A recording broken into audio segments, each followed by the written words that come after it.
खड़गपुर शहर के मलिंचा विवेकानंद पल्ली पूजा समिति इस साल अपने 56वें वर्ष में प्रवेश कर रही है।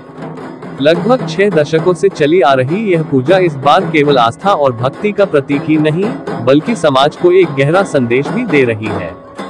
इस वर्ष का थीम है महिलाओं की सुरक्षा और समाज में समानता।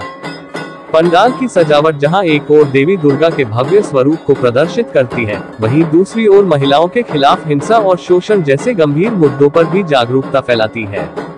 कलाकारों ने रचनात्मकता के माध्यम से यह संदेश दिया है कि महिलाएं केवल पूजा स्थल तक सीमित नहीं, बल्कि जीवन के हर क्षेत्र में सम्मान और सुरक्षा की हकदार है। पंडाल के प्रवेश द्वार पर लिखा है, समाज में समानता का अर्थ है साक्षात शक्ति की पूजा। दर्शकों से इस संदेश को लेकर सकारात्मक प्रतिक्रिया मिल रही है। पूजा समिति का कहना है कि हम चाहते हैं कि नई पीढ़ी यह सीखे कि महिलाओं का सम्मान और सुरक्षा हम सबकी सामूहिक जिम्मेदारी है। इस तरह मलिंचा विवेकानंद पल्ली की 56 साल पुरानी यह पूजा इस बार केवल देवी दुर्गा की आराधना नहीं, बल्कि लैंगिक समानता और हर महिला के सुरक्षित भविष्य की सामूहिक प्रतिज्ञा भी है।